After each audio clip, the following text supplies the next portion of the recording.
Yo, what is going on YouTube? I am Germ here, and in today's video, I wanted to talk about T1. Obviously, they were kind of the talk of MSI coming into the tournament. They were the undefeated Korean team. This was going to be MSI held in Korea. Faker's opportunity to, win an MSI on home soil. A chance for everyone to show out in front of the Korean fans who were going to be there. And really, they were the heavy favorites coming into this thing. Yes, G2 is an interesting story. Yes, the LPL is always in the mix. Yes, EG was coming there. Hopefully, they were going to pull off some upsets or at least gain some experience or whatever, but this was really T1's tournament to lose.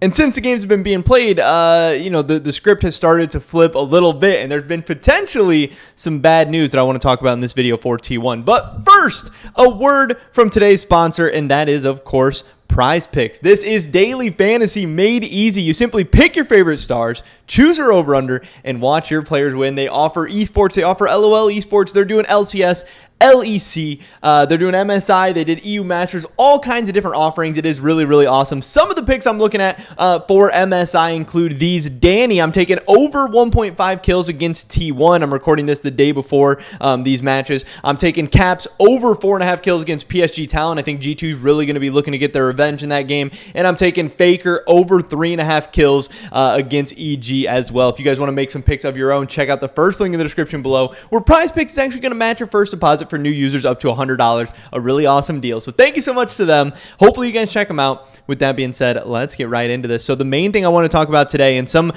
that I think is a little bit of bad news for T1, is this quote that we'll get into in a second. But obviously some of the bad news is that they came in as heavy favorites. And yes, they were dominant in the kind of stage one of the tournament. But, we've talked about, and many people have talked about, Reddit, Twitter, all over the place, how stage one of MSI is kind of a sham. It's kind of really boring. It's kind of really stupid. It's just the major regions getting to beat up on the minor regions. The minor regions don't really even get to play each other that much.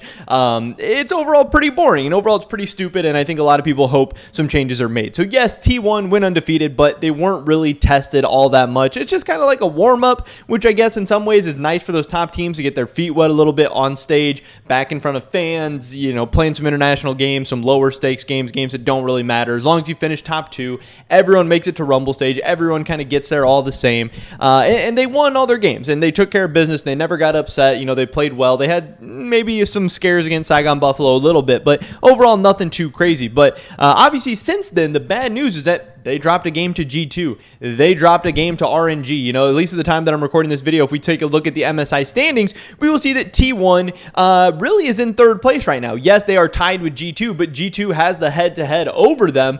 Yes, they are still going to get to play each other again, so it really doesn't matter. But at least at this time, obviously I don't know what's going to happen in the games this morning, but G2 is ahead of T1. T1 is in third place. They're only a game up on Evil Geniuses. This is not how the Rumble stage was supposed to go. Now, hey, there's still a lot of tournament left to be played. All these teams, still have the rest of the Rumble stage left to go. And then there's best of 5s, which is going to be a whole different animal from best of 1s. But, the fact that T1 has lost to both of the other kind of real title contenders in G2 and RNG, that is not a great sign. And not only that, T1 has looked really exploitable. They look like they've had some big weaknesses. Their drafts have been really rough. Their bot lane of Keria and Gumayusi, which coming into the tournament was lauded as one of the best in the world, looks like one of the weaker in the Rumble stage so far, and that's really not great. And what I do think is extra bad news about T1, not only do they not look like the clear favorites anymore, they're probably not even the favorites at all anymore.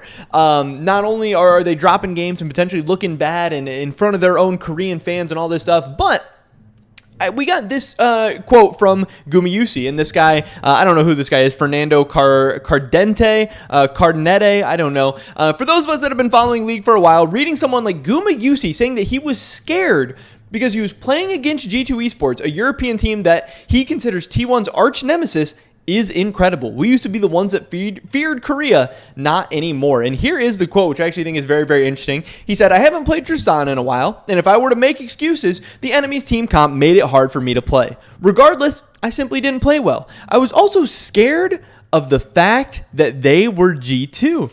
This led to me not playing aggressively during timings where I was strong. I knew G2 was T1's arch nemesis." Again, G2, I believe, beat beat T1 in the MSI final that they won, and then that same year went to knock T1 out of Worlds in the semifinal. So they kind of beat them back to back. I also believe that Caps, I think they said all time has like a 9-3 record against Faker. Like Caps and G2 have been a thorn in Faker's side. They've been one of the main teams outside of Korea that has really stopped Faker consistently, stopped these good SKT and T1 teams from doing things internationally, which is really crazy because no other Western team has even come close to standing up to, the top Korean teams and the top Eastern teams in any kind of way, except for Caps, except for G2. Saying it is their arch nemesis is a big deal. And saying that these games against G2 mean a lot is definitely a big deal. Coming into the tournament, we heard Faker, calling out G2 specifically, saying, I want to beat them. I want revenge on them. I need to get revenge on Caps.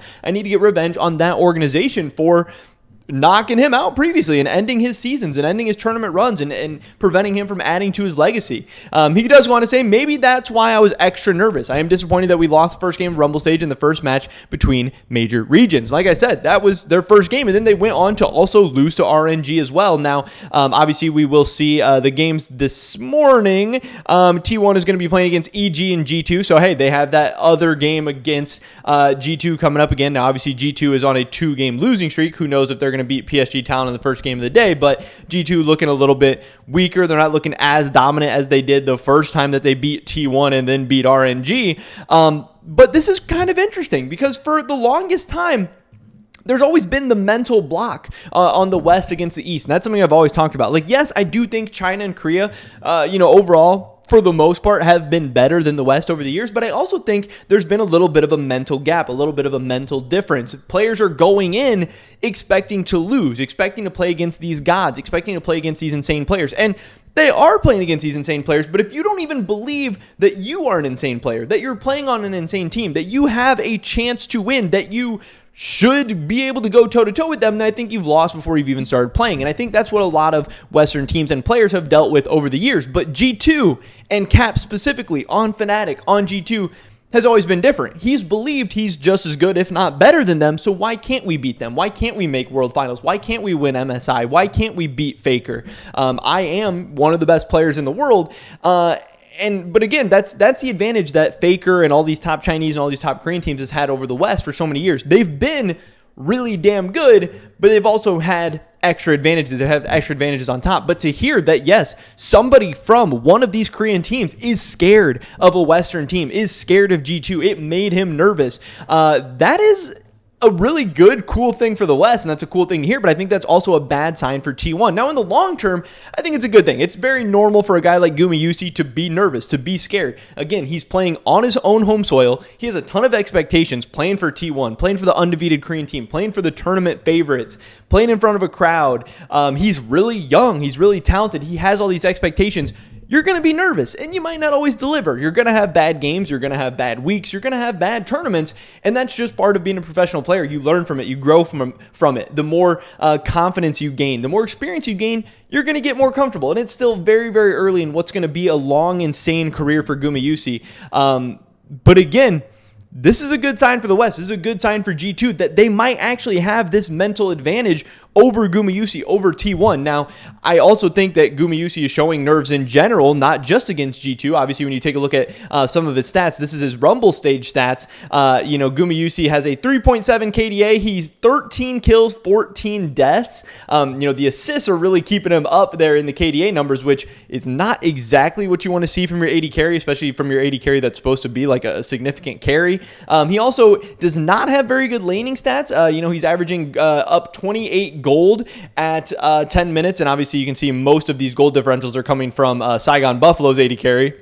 You also have the gold differential for the XP differential for Gumayusi, which hasn't been great, and the CSD, which is actually dead last. I think they might have had a fasting Senna game in there, so I wouldn't read too much into that. But what also is concerning is his laning stats haven't been great, but then you have this as well, which is damage share has also been not great. He's kind of getting caught out in weird spots in team fights and dying and stuff like that. And again, it's only 6 games, and yes, there's a fasting Senna, so it's going to warp a lot of the stats and stuff. But overall, he hasn't been dominant. He hasn't been insane. So I think in general, he's looking like he's playing with a little bit of nerves. He's playing uncharacteristically bad.